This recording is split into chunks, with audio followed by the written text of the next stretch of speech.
Olá!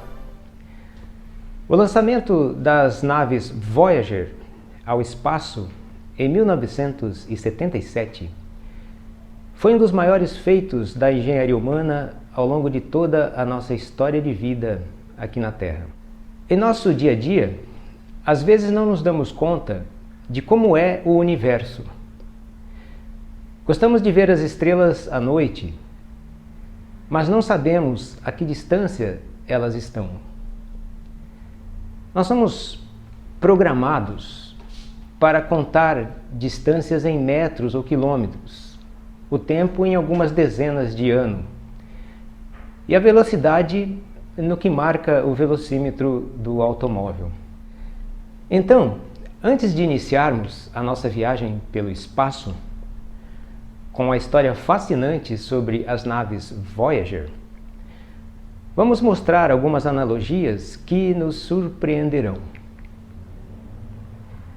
Se fizéssemos um mapa do Sistema Solar, colocando a órbita da Terra a 1 centímetro de distância do Sol, na verdade são aproximadamente 150 milhões de quilômetros.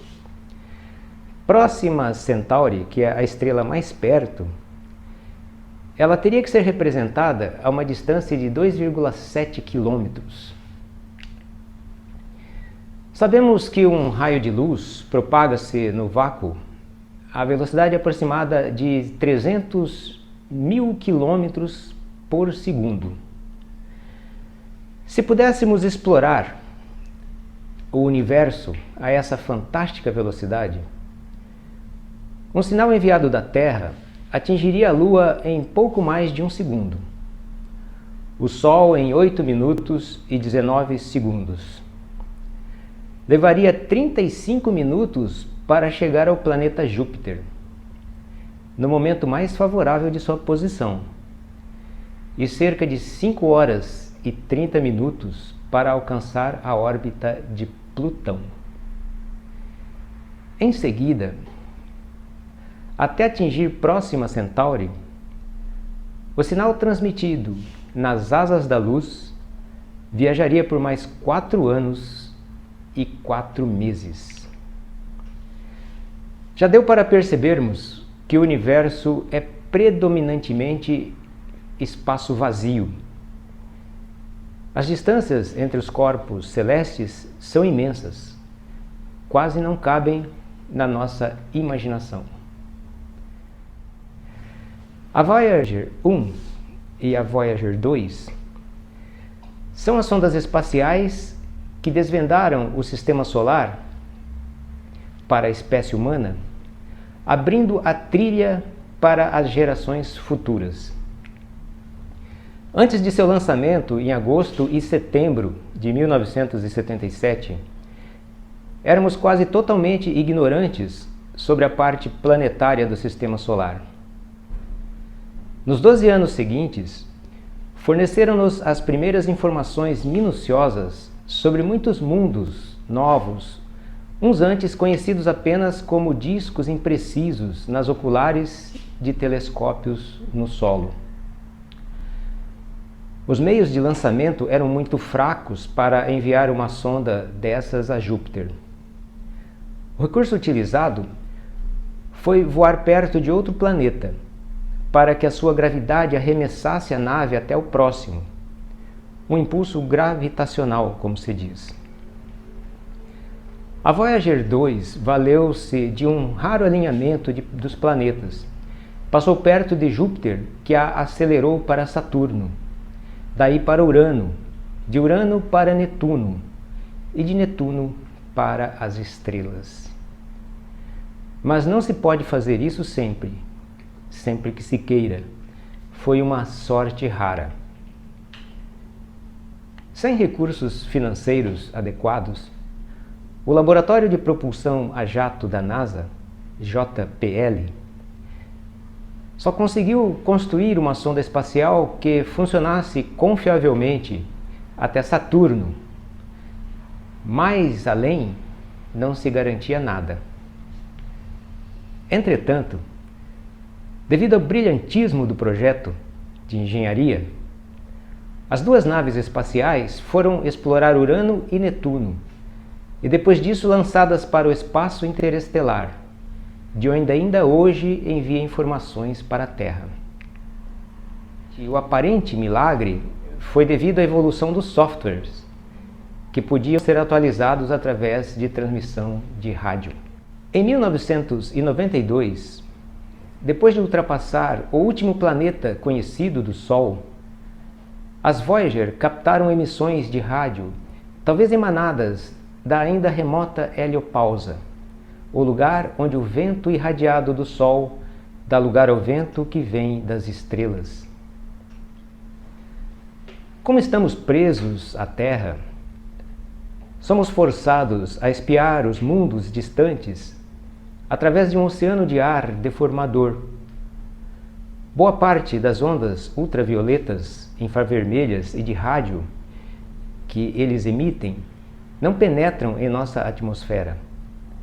É fácil entender por que nossas sondas espaciais revolucionaram o estudo do sistema solar.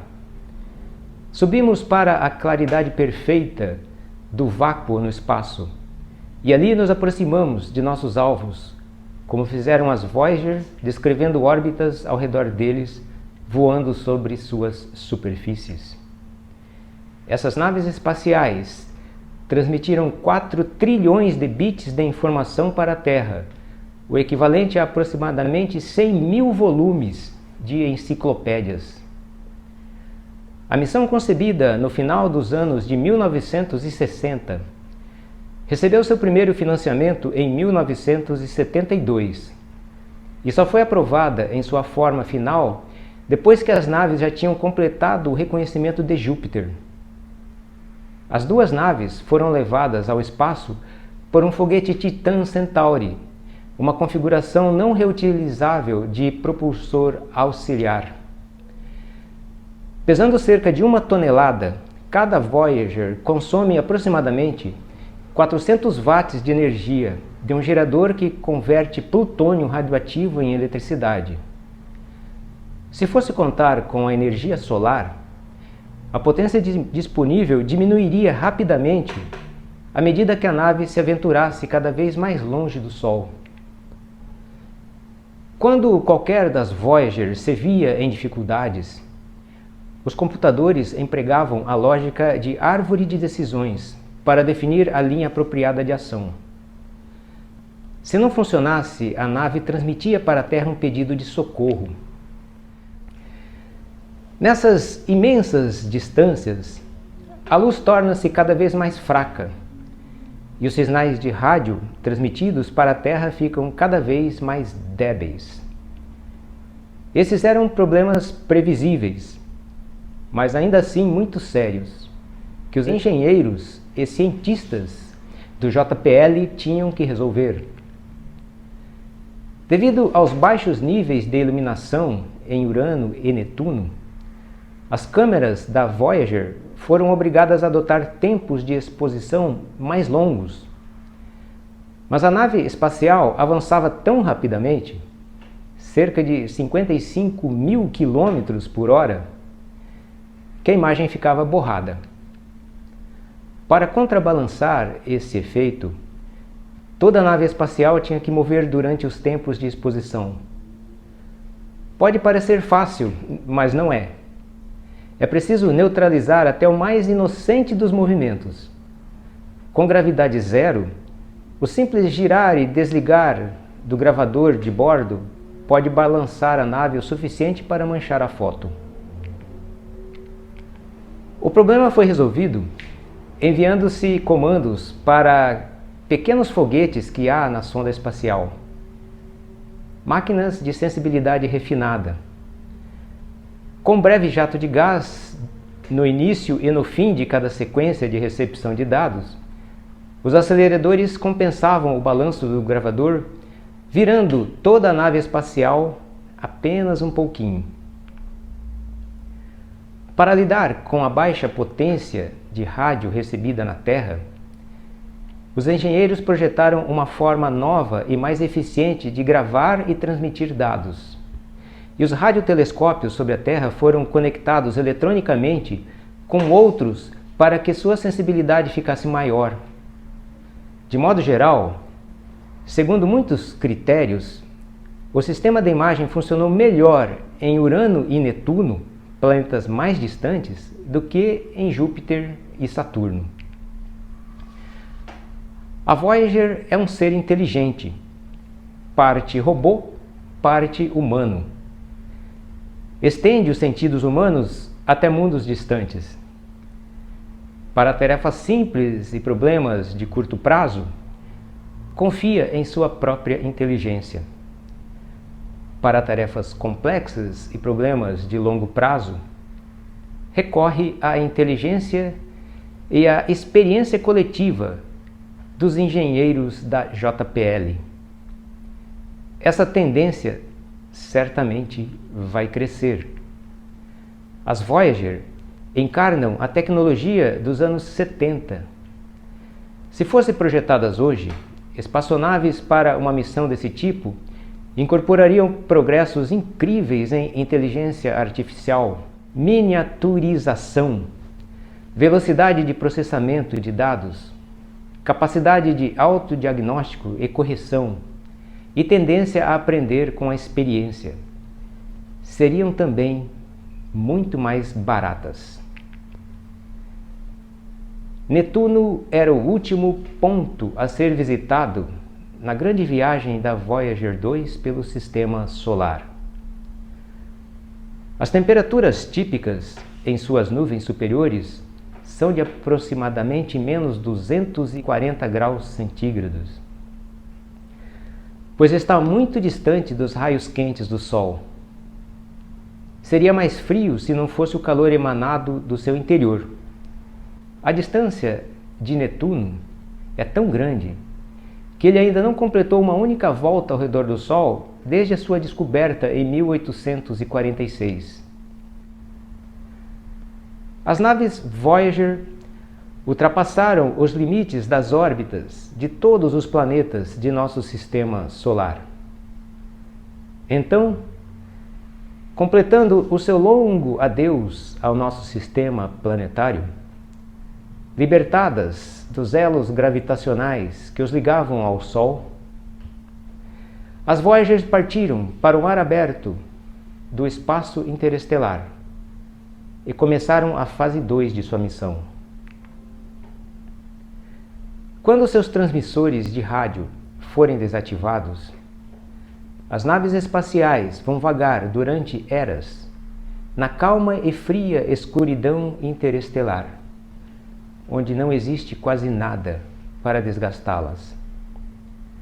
Uma vez fora do sistema solar, permanecerão intactas por 1 bilhão de anos ou mais, circunnavegando o centro da Via Láctea. Não sabemos se há outras civilizações de navegantes do espaço na Via Láctea. Se houver, não sabemos quantos são, nem muito menos onde se encontram.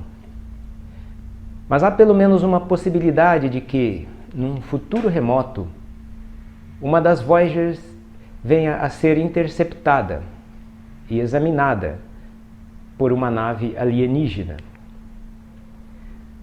Por isso, ao deixar a Terra, rumo aos planetas e às estrelas, cada Voyager levou um disco fonográfico de ouro, no invólucro dourado e espelhado, contendo, entre outras coisas, saudações em 59 línguas humanas e uma em língua de baleia. Um ensaio sonoro de 12 minutos que inclui beijo, choro de bebê e o registro encefalográfico das meditações de uma jovem mulher apaixonada. 116 imagens codificadas sobre nossa ciência, nossa civilização e nós mesmos. 90 minutos dos maiores sucessos musicais da Terra, orientais e ocidentais, clássicos e populares, inclusive uma canção noturna dos Navajos, uma peça shakubaki japonesa, uma cantiga de iniciação de uma menina pigmeia, uma canção nupcial peruana, Bach, Beethoven, Mozart, Stravinsky, Louis Armstrong, Blind, Willie Johnson e Chuck Berry. O espaço é quase vazio. Não há possibilidade de uma das Voyager vir a entrar em outro sistema solar, mesmo que toda estrela do céu esteja acompanhada de planetas. As instruções nos invólucros dos discos escritas no que acreditamos ser hieróglifos científicos facilmente compreensíveis somente serão lidas e o conteúdo dos discos compreendido se alienígenas em algum lugar num futuro distante descobrirem as Voyager nas profundezas do espaço interestelar. Como as duas naves vão circular pelo centro da Via Láctea, essencialmente para sempre, há tempo de sobra para que os discos sejam encontrados, se houver quem realize a descoberta. Não temos como saber quantos dos discos eles compreenderiam. As saudações seriam incompreensíveis, mas sua intenção talvez não. Segundo Carl Sagan, achamos que seria descortês não dizer oi. A nave espacial estava muito distante de casa, além da órbita do planeta mais afastado e bem acima do plano da eclíptica, que é uma superfície plana imaginária que podemos visualizar como uma pista de corrida, onde as órbitas dos planetas ficam confinadas. A nave afastava-se aceleradamente do Sol a 60.000 quilômetros por hora. Mas no início de fevereiro de 1990, foi alcançada por uma mensagem urgente da Terra. Obedientemente, redirecionou suas câmeras para os já distantes planetas. Girando sua plataforma de varredura de um ponto a outro no espaço, tirou 60 fotografias e as armazenou sob forma digital em seu gravador. Depois, lentamente, em março, abril e maio, radiotransmitiu os dados para a Terra. Cada imagem era composta de 640.000 pontinhos. Pixel. A nave espacial estava a 6 bilhões de quilômetros da Terra. Tão distante que cada pixel levava 5 horas e meia, viajando à velocidade da luz, para chegar até nós. A Voyager 1 estava tão acima do plano da eclíptica, porque em 1981 passara muito perto de Titã, a lua gigantesca de Saturno. Sua nave irmã, a Voyager 2, fora enviada numa trajetória diferente dentro do plano da eclíptica, e por isso pudera realizar as célebres explorações de Urano e Netuno. As naves Voyager exploraram 4 planetas e quase 60 luas. São triunfos da engenharia humana e uma das glórias do programa espacial.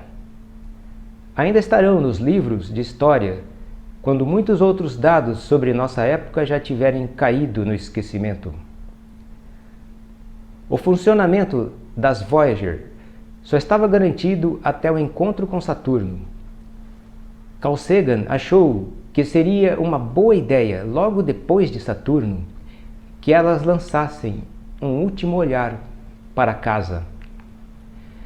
Ele sabia que, vista a partir de Saturno, a Terra pareceria demasiado pequena para que a Voyager distinguisse algum detalhe.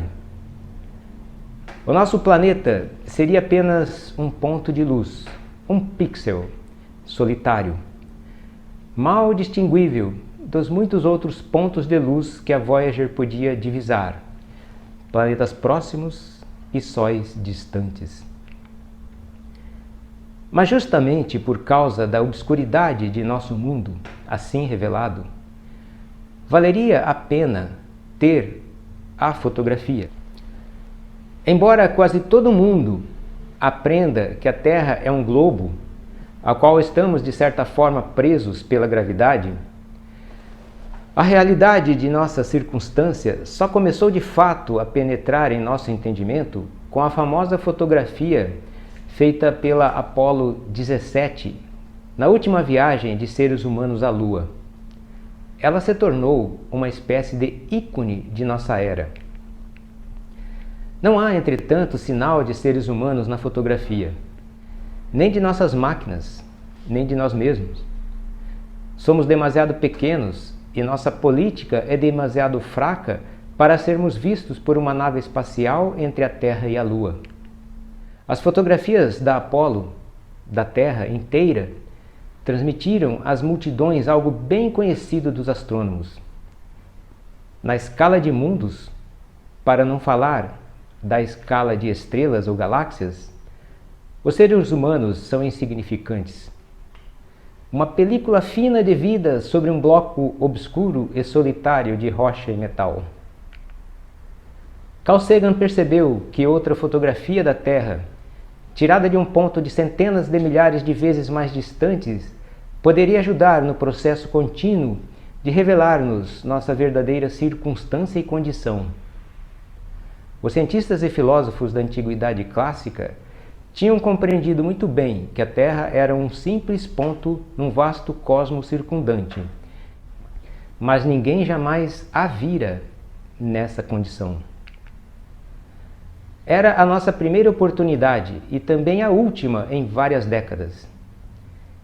Embora a nave espacial estivesse nos lugares certos, os instrumentos ainda funcionassem maravilhosamente e não houvesse outras fotografias a serem tiradas, alguns membros do projeto se opuseram. Não era ciência, diziam. A NASA estava em dificuldades financeiras. Os técnicos que projetavam e transmitiam os comandos de rádio para a Voyager estavam para ser dispensados ou transferidos para outras tarefas. Se quisessem tirar a fotografia, tinha que ser naquele momento. No último minuto, na verdade, no meio do encontro da Voyager 2 com Netuno, o então administrador da NASA, o contra-almirante Richard Trulli, interveio e garantiu que as imagens fossem obtidas. Os cientistas espaciais Candy Hansen, do Laboratório de Propulsão a Jato da NASA, e Carolina Porco, da Universidade do Arizona, projetaram a sequência de comandos e calcularam os tempos de exposição da câmera. Assim, aqui estão elas. Um mosaico de quadros dispostos sobre os planetas e uma coleção heterogênea de estrelas mais distantes ao fundo. Não só conseguimos fotografar a Terra, mas também outros 5 dos 9 planetas conhecidos que giram em torno do Sol. A partir dessa distância, os planetas parecem apenas pontos de luz, nítidos ou não.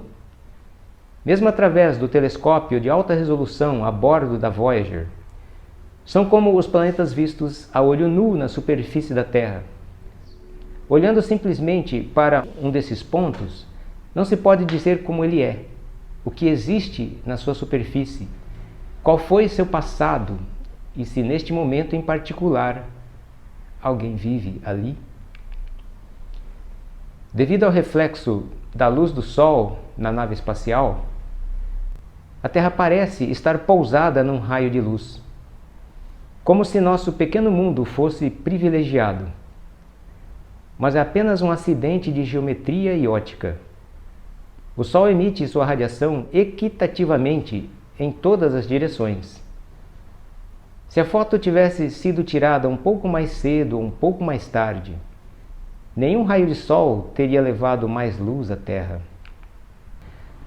Nós podemos explicar o azul pálido desse pequeno mundo porque conhecemos bem. Um cientista extraterrestre, recém-chegado às imediações do nosso sistema solar, poderia fidedignamente inferir oceanos, nuvens, uma atmosfera espessa, já não é tão certo. Netuno, por exemplo, é azul, mas por razões inteiramente diferentes. Desse ponto de observação, a Terra talvez não apresentasse nenhum interesse especial.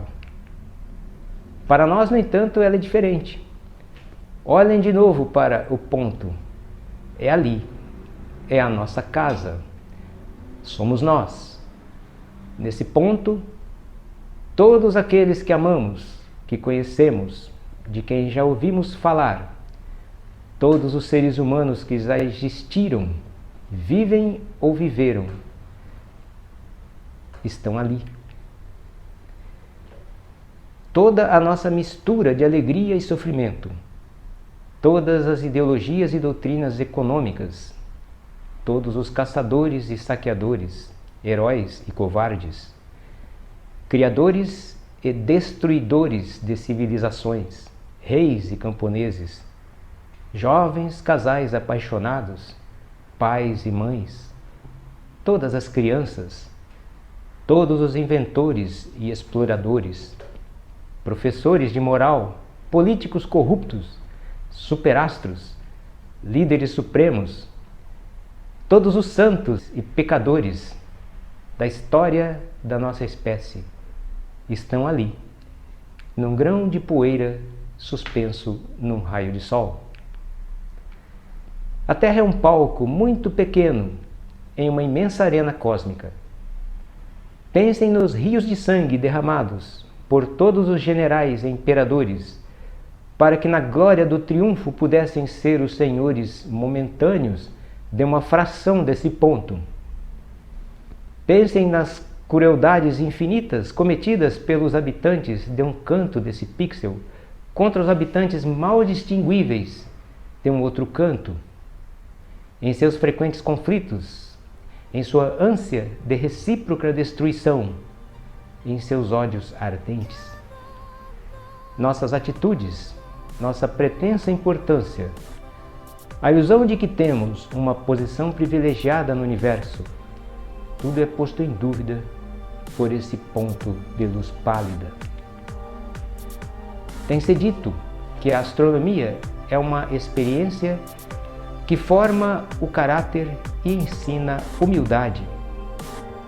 Talvez não exista melhor comprovação da loucura das vaidades humanas do que esta distante imagem de nosso mundo minúsculo, que é o único lar que conhecemos.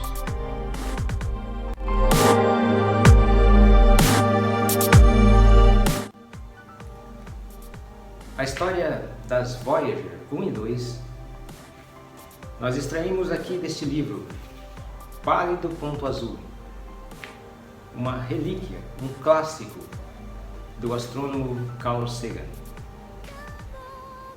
Curta os nossos vídeos e inscreva-se no nosso canal. Até mais!